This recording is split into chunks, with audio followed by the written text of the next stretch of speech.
రాష్ట్రంలో అక్రమ అరెస్టులు నిర్బంధాలతో పాలన కొనసాగిస్తుంది రేవంత్ సర్కార్. సీఎం పర్యటన ఎక్కడ ఉంటే అక్కడ ముందస్తు అరెస్టు చేస్తున్నారు పోలీసులు. మాటల్లో ప్రజాపాలన, చేతల్లో ప్రజాస్వామ్య ఖూనీకి తెగబడుతుంది కాంగ్రెస్ ప్రభుత్వం. మహబూబ్ నగర్ జిల్లాలో సీఎం రెండో రోజు పర్యటన నేపథ్యంలో బీఆర్ఎస్ నాయకుల ముందస్తు అరెస్టులు కొనసాగుతున్నాయి. బూత్పూర్ మండలం కరివేన్ రిజర్వాయర్ సందర్శన సందర్భంగా పలువురు బీఆర్ఎస్ సర్పంచ్లు, మాజీ సర్పంచ్లను పోలీసులు అరెస్టు చేసి బూత్పూర్ పీఎస్కు తరలించారు.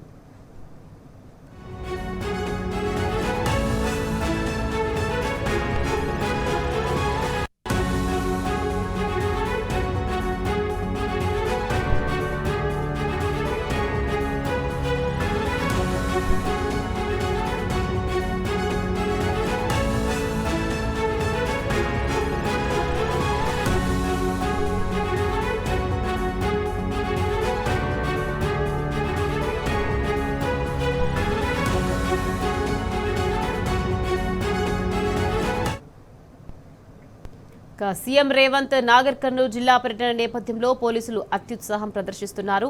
బీఆర్ఎస్ నేతలను అక్రమంగా అరెస్ట్ చేసి పోలీస్ స్టేషన్ కు తరలిస్తున్నారు. నాగర్ కర్నూలులో మాజీ ఎమ్మెల్యే మర్రి జనార్దన్ రెడ్డి ఇంటి వద్ద హైటెన్షన్ నెలకొంది.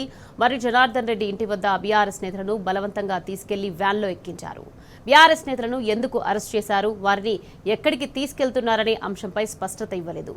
దాంతో పోలీసులతో బీఆర్ఎస్ నేతలకు తీవ్ర వాగ్వాదం జరిగింది.